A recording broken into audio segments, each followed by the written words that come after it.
Graça e paz, amados.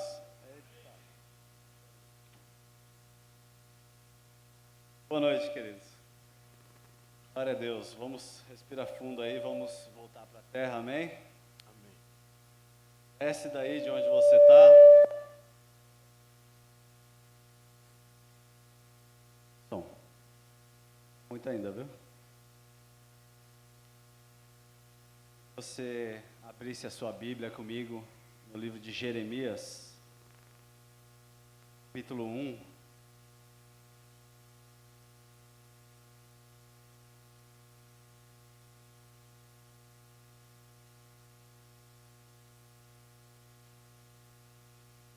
Estamos em março, amém, amados? Glória a Deus. E o tema de hoje é ministério. Jeremias, capítulo 1, verso 4 em diante. Já abriu? Diz assim: a palavra do Senhor chegou a mim com a seguinte convocação: antes mesmo de te formar no ventre materno eu te escolhi. Antes que viesse ao mundo, eu te separei e te designei para a missão de profeta para as nações. Contudo redargui, ó Eterno Senhor, eis que eu não sei me expressar como convém. Não passo de uma criança, entretanto, o Senhor me orientou: não alegues que és muito jovem. A todos a quem eu te enviar, irás, e tudo quanto te ordenar, falarás. Jamais te sinta atemorizado diante deles, porque eu estou contigo, a fim de proteger-te, assim diz o Senhor. Então o Senhor estendeu a mão, tocou a minha boca e declarou-me: eis que a partir de agora coloco as minhas palavras na sua boca. Vê, hoje te concedo autoridade a ti sobre as nações e reinos da terra, para arrancar, despedaçar, destruir e exterminar, mas também aleluia. para edificar e para plantar, amém? Aleluia. Glória a Deus. A chamada do profeta Jeremias, querido. Eu quero falar com vocês hoje sobre ministério com base nesse versículo que é o tema que foi proposto, que é o versículo 5 dessa passagem que nós lemos aqui. Ele diz assim, o Senhor diz para ele que antes dele ser formado no ventre materno, Deus já havia escolhido a ele. Ele diz: eu te escolhi antes que viesse ao mundo, e te separei, te designei para a missão de profeta para as nações. Esse é o versículo que eu vou usar aqui hoje para a gente discorrer. E esta passagem, esse versículo, na verdade, nos dá um panorama sobre o processo ministerial na vida de uma pessoa. Ele nos mostra mais ou menos qual é o processo para que o ministério de uma pessoa se desenvolva. Vemos aqui algumas etapas que o próprio Senhor, nessa versão que eu li, que é a King James, fez questão de frisar aqui, que é necessário que todo mundo passe. Todos aqueles que foram chamados, passem por essas etapas aqui. E a primeira delas é esta que ele fala assim: eu te escolhi. Eu te escolhi. É a primeira etapa que Jeremias passou e que todos nós também vamos passar na chamada que o Senhor tem para nossas vidas, para o ministério. A segunda etapa ele diz: eu te separei. E logo em seguida, eu te designei para a conclusão de tudo, que é o cumprimento daquilo que Deus quer fazer na vida de uma pessoa. O ministério, no caso do profeta aqui, era profetizar sobre as nações. Então vamos falar do chamado que Deus tem para nossas vidas. Muitos de nós, queridos, reagimos como Jeremias e como outros homens da Bíblia, quando nós recebemos um chamado da parte de Deus. Quando recebemos essa convocação vinda do Senhor, nós também às vezes colocamos nossas limitações diante de Deus, como se isso fosse um motivo definitivo pelo qual aquela chamada não poderia ser atendida. Foi assim com Moisés, foi assim com Isaías, foi assim com Gideão, tantos homens de Deus, e muitas vezes acontece isso também conosco. Quando o Senhor nos chama, nos convoca para exercer um ministério que Ele tem para nos entregar, muitas vezes nós acabamos reagindo como Jeremias reagiu aqui no versículo 6 que nós lemos, onde ele diz assim: eu não sei me expressar como convém. A primeira coisa que precisamos aprender com o Senhor é que, mais do que nós mesmos, Ele conhece a limitação de cada um de nós, amém? O Senhor conhece todas as nossas fraquezas, todas as nossas limitações, e se conhecendo cada uma delas, ainda assim Ele te chamou, assim como Ele fez com Jeremias, fará com cada um de nós, porque no verso 8, mais para baixo, Ele diz assim: não temas, porque eu sou contigo. Não temas, porque eu conheço as suas limitações. Não temas, porque eu já sei que você pode até ter essa dificuldade. Mas eu quero te dizer nesta noite que o Senhor estará com você todos os dias, assim como Ele esteve com Jeremias, e assim como Ele esteve com Jesus Cristo, Ele estará conosco, e Ele mesmo te capacitará para o cumprimento do chamado que Ele tem te entregado, assim como Ele fez aqui nesta passagem. Nós temos medo, queridos, de assumir e encarar a responsabilidade do chamado ministerial sobre as nossas vidas. Isso é até bom, porque você entra para o ministério com temor do Senhor, mas você não pode se deixar ser paralisado por causa disso. Porque se o Senhor, que conhece cada centímetro, cada molécula, cada átomo do seu corpo, está confiando em você, quem é você ou quem será que vai dizer que você não é capaz? Versículo 9 diz assim que ele estendeu a mão e tocou na boca do profeta. Pronto. Eu vou até ler de novo, tá bom? Vamos ler o versículo 9? Então o Senhor estendeu a mão, tocou a minha boca e declarou: eis que a partir de agora coloco as minhas palavras na sua boca. Se é palavra que você tem dificuldade, Jeremias, não tem mais, agora acabou. E agora você vai falar as minhas palavras. Qual é a sua dificuldade, queridos? Quero te dizer que na área da sua dificuldade é onde o Senhor mais vai te usar. Para mostrar que não é por esforço próprio seu, mas é pela glória de Deus. Também como ele fez com Moisés e Isaías, como eu já falei, que tinham, curiosamente, esses três aqui, a mesma dificuldade nessa mesma área. Eles haviam exposto as suas limitações diante de Deus, e a limitação de Moisés, de Isaías, de Jeremias era relacionado à comunicação. No caso de Isaías, ele tinha lábios impuros. Mas todas essas dificuldades que esses homens aqui tinham, estava diretamente relacionada com o chamado que Deus fez para cada um deles. Nesta área que você acha que você é fraco, nesta área que você acha que você não tem capacidade, que você pode fazer qualquer outra coisa, talvez menos pregar a palavra do Senhor, quer dizer que é aí que o Senhor vai te usar para a glória dele, em nome de Jesus. Moisés era pesado de língua. Dizem até que era gago. Não sei, a Bíblia não fala. Isaías tinha lábios impuros e vivia no meio de um povo que também tinha lábios impuros. Jeremias não sabia se expressar. Quero te dizer nessa noite, queridos, um versículo que não é bíblico.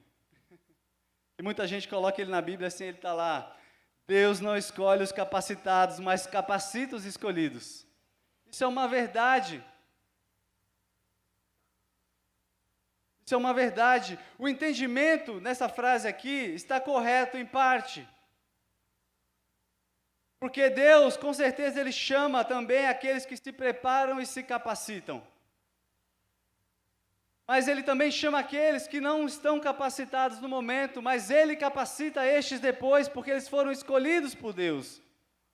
Talvez não pela habilidade, talvez não pela capacidade humana que eles tinham, mas por alguma outra característica que Deus considera importante. Quero te dizer, querido, se Deus quiser que você plante bananeira, e você não sabe se equilibrar nem sobre os seus pés, Ele vai fazer você fazer isso.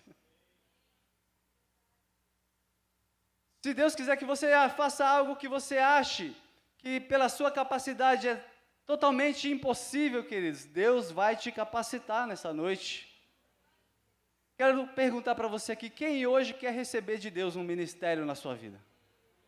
Glória a Deus. Deus vai fazer isso hoje. O entendimento nessa frase que eu li aqui está correto. Deus capacita aqueles que Ele escolhe que não têm a capacitação ainda, mas muito mais ainda, Ele chama também aqueles que são capacitados, que procuram se preparar. Amém? Porque senão a pessoa pode dizer assim, ai Deus, eu quero tocar teclado. Aí vem aqui, pega o teclado e começa a tocar tudo errado, atrapalha tudo, atrapalha a banda, canta fora do tom e por aí vai. Deus não trabalha assim, queridos. Você precisa da capacitação, não importa se antes ou durante, mas se você precisa da capacitação para cumprir aquilo que Deus está te chamando para fazer.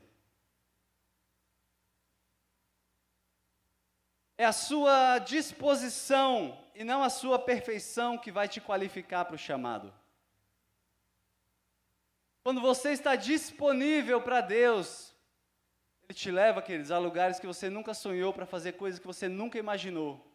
Um dia você está aqui tocando, no outro dia você está pregando, no outro dia você está evangelizando, no outro dia você está orando e as pessoas sendo curadas, no outro dia você está, fazendo muitas coisas para o Senhor, porque aquele que está disponível, Deus enche ele para que ele possa usar. O seu investimento em sabedoria revela a sua paixão pelo seu chamado.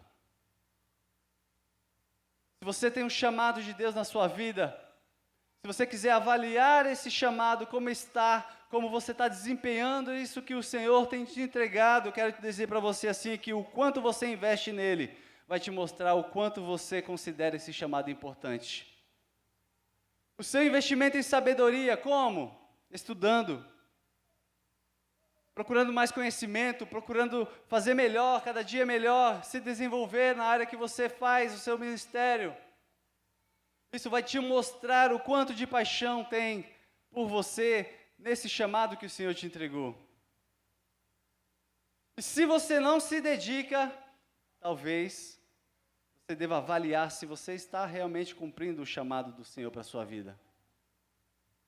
Essas três coisas aqui, queridos, disposição, investimento e dedicação, você pode aplicar para você avaliar como você tem encarado a chamada que Deus entregou nas suas mãos.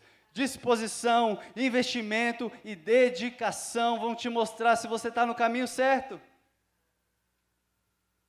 O seu chamado não pode ser criado por você, você precisa descobrir ele. Você não pode um dia acordar e dizer assim, hoje eu quero ser chamado para fazer isso. Não, você precisa descobrir isso em Deus. Mas muitas pessoas preferem investir naquilo que ela já entendeu que não é o chamado, porque ela não se dispõe para aquilo, ela não investe naquilo e nem se dedica, mas ela insiste em cumprir aquilo que não é o chamado de Deus para a vida dela, talvez porque ela gosta. Depois se frustra. Por isso que muitas pessoas abandonam o chamado, porque aquele que sabe que é chamado, dificilmente ele abandona o chamado. Muitas pessoas fogem do seu chamado, mas Deus sempre dá uma segunda chance para nós obedecermos a Ele, da mesma forma que Ele fez com Jonas. Quem aqui tem um chamado de Deus? Esta noite você vai se reconectar com o seu chamado. Se você estava longe do propósito, longe da chamada, longe do seu ministério, nesta noite o Senhor vai te reconectar ao seu chamado.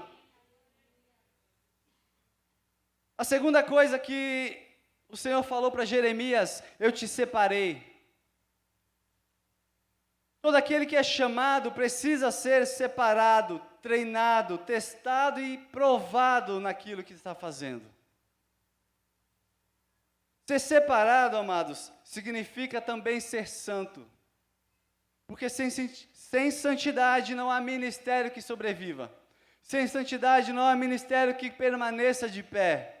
O processo da santificação na vida e no ministério de alguém, amados, costuma ser um processo doloroso.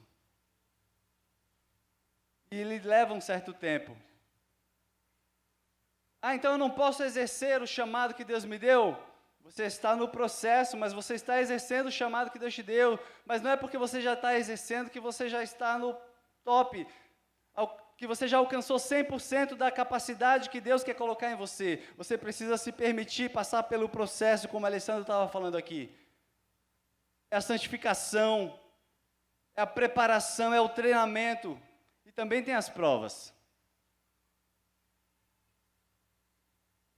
Porque Davi, amados, ele foi ungido sobre Israel, rei sobre Israel. Mas no outro dia, ele já sentou lá no trono? Quem conhece? Depois que Davi foi ungido, no outro dia ele já assumiu o reinado? Ele foi ungido menino, mas depois de muitos anos, que ele assumiu o reinado de Israel por completo.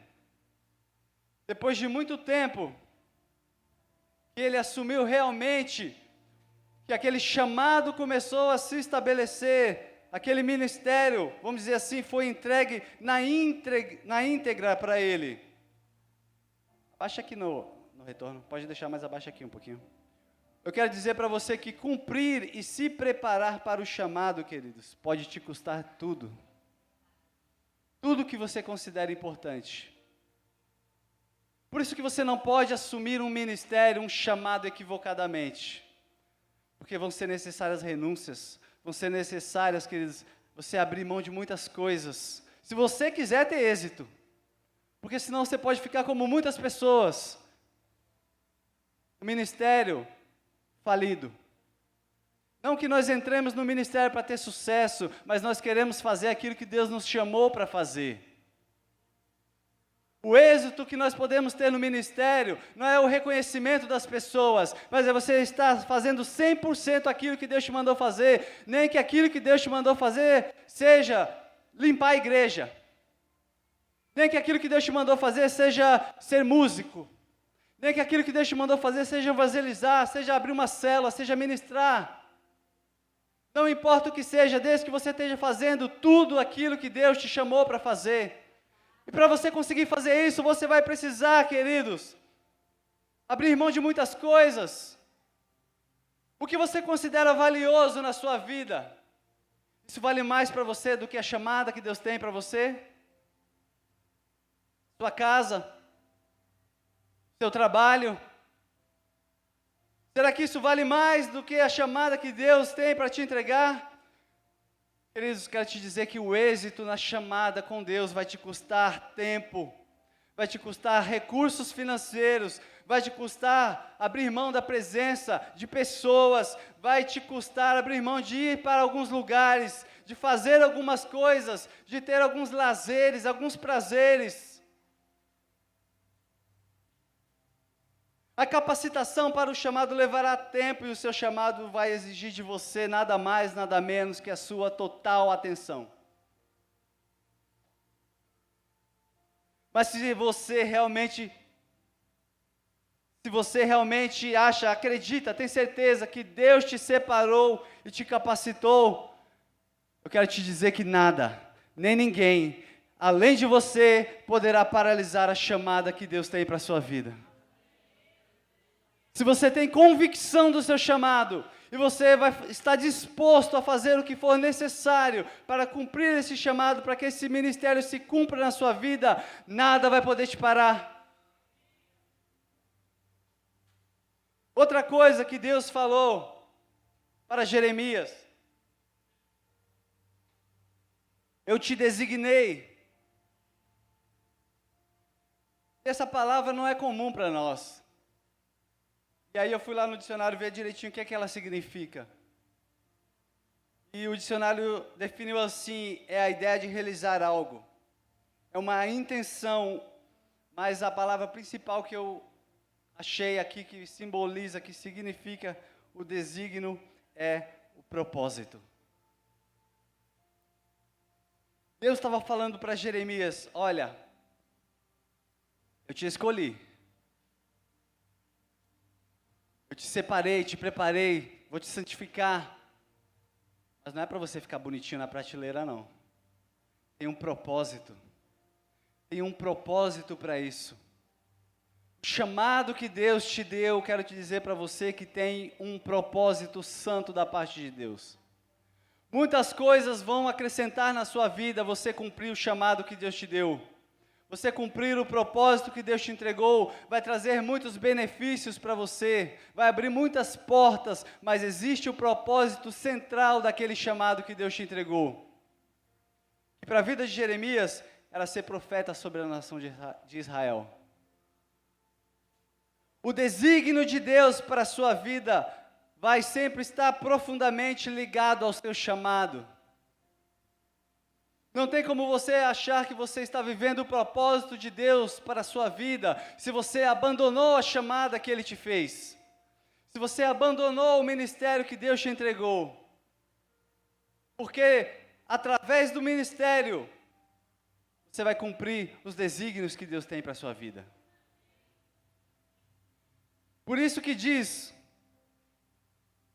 muita gente usa essa frase, o meu chamado é maior que a própria vida. Meu chamado é maior do que a minha própria vida, porque é o propósito que dá sentido à vida da pessoa. Quando a pessoa assume a chamada que Deus entregou para ela, quando ela assume que aquele é o propósito de vida dela, se tira esse propósito dessa pessoa, ela não tem mais sentido de viver. Ela sente que a vida dela não tem mais um motivo de ser. Não faz mais sentido sem o propósito.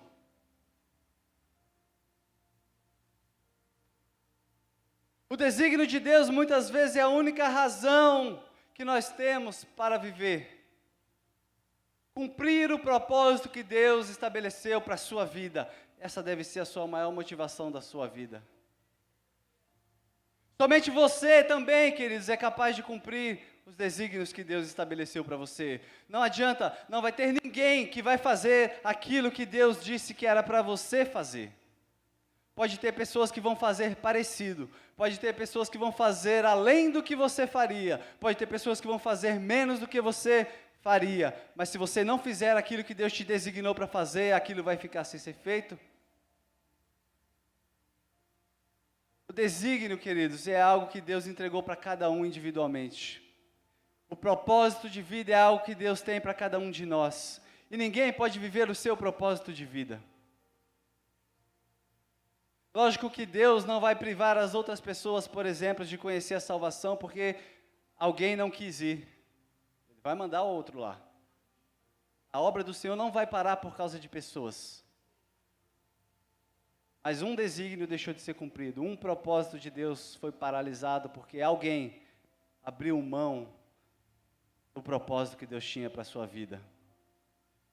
Quando Deus te dá um desígnio, Ele também te dá um propósito, e este propósito é a coluna de toda a sua vida. Ele também te dá um norte, te mostra o que você precisa fazer, onde você precisa estar, e também te mostra onde você vai chegar. Quem aqui tem sonhos? Sonhos ministeriais, porque hoje nós estamos falando de ministério.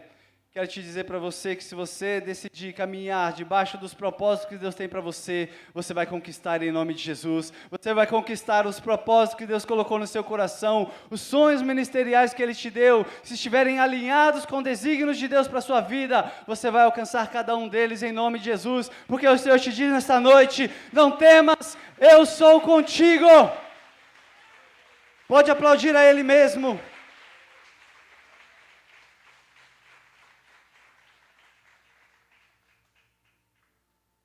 E como alcançar este propósito? Como viver os desígnios de Deus para mim, ministerialmente falando? Primeira coisa que você precisa fazer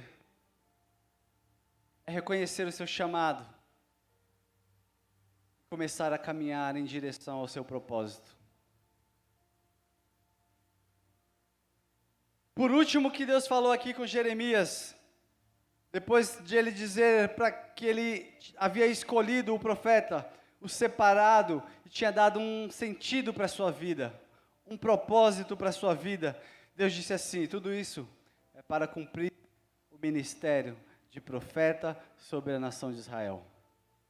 Quero te dizer para você que os dons e talentos que o Senhor te entregou, Deus estava olhando para um propósito, lá na frente.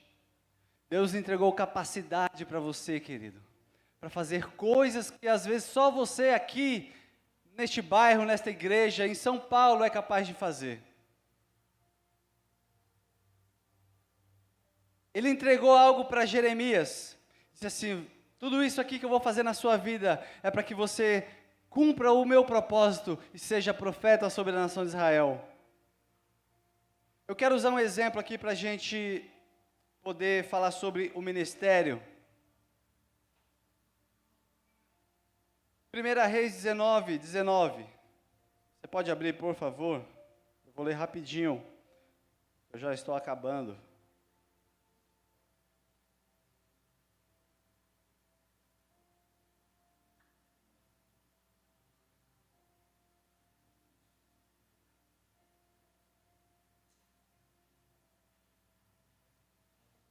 Amém? Diz assim: Elias partiu rapidamente dali e encontrou Eliseu, filho de Safate, que arava com 12 juntas de boi diante dele. E ele estava com a 12ª. Elias se aproximou de Eliseu e lançou a sua capa sobre ele. Então, deixando os bois, Eliseu correu atrás de Elias e o rogou: deixa-me abraçar e dar um beijo de despedida em meu pai e minha mãe, e então te seguirei. Elias lhe respondeu: vai e volta depressa, lembra-te do que eu fiz contigo. E Eliseu voltou, apanhou a sua parelha de bois e os matou, queimou o equipamento de arar para cozinhar carne e a serviu ao povo, e eles todos comeram. Depois partiu Elias, tornando-se seu assistente, o aprendiz, que era Eliseu. Antes da gente entrar aqui, a primeira coisa que eu quero dizer para você, amados: ministério é serviço, não é ser visto. Quem entra no ministério achando que vai ser considerado querubim ungido, superior, que não pode fazer nada, não. Sabe que todo mundo vai querer que você faça alguma coisa porque você está lá no ministério e Deus está te capacitando para fazer algo.